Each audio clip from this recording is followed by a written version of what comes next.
Pernah nggak sih kepikiran, kalau Tuhan itu sempurna dan penuh kasih, kenapa ya dia menghukum? Nah, dalam pembahasan kita kali ini, kita akan coba bedah salah satu pertanyaan teologis yang paling bikin penasaran ini. Yuk kita gali lebih dalam. Oke, kita langsung to the point aja ya. Ini kan pertanyaan yang sering banget muncul di kepala banyak orang. Emang sih jawabannya nggak sesimpel itu, tapi kalau kita pakai kerangka berpikir teologis yang pas, kita bisa kok mulai menemukan titik terangnya. Nah, kunci pertamanya itu ada di pemahaman kita tentang kekudusan Tuhan. Ini adalah fondasi mutlak, dasar dari kenapa penghakimannya itu ada. Coba deh bayangin, kekudusan itu seperti apa ya? Mungkin bisa diibaratkan seperti api yang gak akan pernah bisa nyatu sama air. Sifatnya bertolak belakang. Nah, kekudusan Tuhan yang mutlak itu juga gitu. Sama sekali nggak bisa mentolerir dosa. Jadi ketika ada kesalahan manusia, ya harus ada respons. Harus ada pemisahan yang tegas. Kita bisa lihat contoh nyatanya dalam kisah Nadab dan Abihu. Mereka mempersembahkan api yang asing. Ini simbol ketidaktaatan yang fatal dan akibatnya langsung terasa. Beda banget kan sama Musa yang selalu taat. Ini jadi pengingat yang kuat banget kalau kekudusan Tuhan itu bukan sesuatu yang bisa dinegosiasikan. Nah, ini pas banget sama apa yang dikatakan oleh teolog R.C. Sproul. Dia bilang, kekudusan Tuhan itu fondasi penghakimannya. Jadi penghakiman itu bukan sesuatu yang terpisah, justru itu adalah ekspresi langsung dari kekudusannya. Keduanya itu satu paket, nggak bisa dipisahin. Oke, dari kekudusan, sekarang kita geser ke pilar yang kedua, keadilan Tuhan. Ini tentang gimana setiap tindakan itu pasti punya konsekuensi yang setimpal. Jadi konsep keadilan ilahi ini intinya adalah akuntabilitas. Seakan-akan ini udah jadi aturan main di alam semesta ini. Nggak ada satupun dosa yang kelewat dan nggak ada satupun perbuatan baik yang diabaikan. Semuanya ada balasannya. Dan ini tergambar jelas banget di sini. Di satu sisi, kita lihat Kain yang dihukum karena membunuh saudaranya. Di sisi lain, ada Daniel yang justru diselamatkan secara ajaib karena kesetiaannya. Dua contoh yang sangat kontras, tapi pesannya sama, setiap tindakan pasti ada ganjarannya.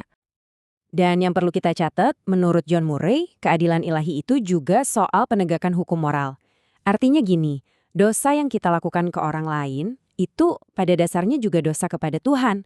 Makanya, hal-hal seperti ketidakadilan sosial atau penindasan, itu dianggap pelanggaran serius yang pasti akan dapat respons dari Tuhan. Oke, setelah kekudusan dan keadilan, sekarang kita masuk ke pilar ketiga, kedaulatan Tuhan. Ini adalah gagasan bahwa rencana utamanya itu yang nggak bisa diganggu-gugat. Maksudnya gimana? Ya artinya semua hal, benar-benar semua hal dalam sejarah ada dalam kendalinya. Bahkan loh, pilihan-pilihan manusia yang salah atau pemberontakan sekalipun pada akhirnya justru bisa dipakai Tuhan untuk mencapai rencana besarnya. Kehendaknya itu nggak akan pernah gagal. Lihat aja Firaun, dia keras kepala banget menolak kehendak Tuhan. Tapi apa yang terjadi? Rencana Tuhan tetap jalan lewat tulah-tulah itu. Sebaliknya, lihat Yusuf, dia tetap setia meskipun dikhianati dan dipenjara. Dan justru kesetiaannya itulah yang dipakai Tuhan untuk menyelamatkan banyak orang. Keren kan? Nah, Charles Hodge menyoroti hal ini. Kalau kita pakai kacamata kedaulatan Tuhan, maka semua peristiwa, baik itu berkat maupun hukuman, semuanya ada di bawah kendalinya. Jadi hukuman itu bukan lagi dilihat sebagai sesuatu yang acak, tapi sebagai bagian dari sebuah rencana besar yang punya tujuan. Terus pertanyaannya sekarang, kalau hukuman itu pasti ada karena kekudusan, keadilan, dan kedaulatannya, apakah itu akhir dari segalanya? Ternyata enggak. Dan inilah yang membawa kita ke konsep yang sangat penting, kasih karunia. Ini dia nih yang mengubah cara pandang kita. Ayat dari Roma ini bilang, jangan-jangan kita meremehkan kebaikan Tuhan. Kenapa? Karena justru kebaikan dan kesabarannya itulah yang dimaksudkan untuk membawa kita ke pertobatan. Jadi, hukuman atau konsekuensi itu bukan titik akhir, tapi bisa jadi alat untuk membawa kita kembali. Contohnya jelas banget kalau kita bandingkan Raja Daud dan Raja Saul. Daud meskipun dosanya besar, dia merespons dengan pertobatan yang tulus dan hubungannya dipulihkan. Beda dengan Saul yang lebih banyak cari alasan dan cuma menyesali konsekuensinya, bukan perbuatannya. Hasilnya, konsekuensinya jadi permanen karena dia nggak mau bertobat. Oke, jadi kalau kita rangkum semuanya, kita bisa melihat hukuman ilahi ini dari 4 sudut pandang. Secara deskriptif, dasarnya adalah kekudusan, keadilan, dan kedaulatan Tuhan. Secara diagnostik, ini adalah respons atas dosa dan pemberontakan. Secara prediktif, kita bisa lihat polanya. Ketidaktaatan membawa konsekuensi, ketaatan membawa berkat. Dan yang terakhir, secara preskriptif, panggilannya buat kita adalah untuk hidup adil, menghormati Tuhan, dan mau bertobat. Jadi ini bukan tindakan acak, tapi sebuah sistem yang konsisten.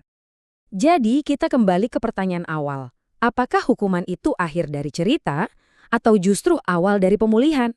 Dari semua yang kita bahas, tampaknya kerangka ini mengarahkan kita pada kesimpulan bahwa, ya, meskipun hukuman itu sebuah realitas, tujuan utamanya bukanlah untuk menghancurkan, tapi justru untuk membuka pintu bagi penyembuhan dan rekonsiliasi.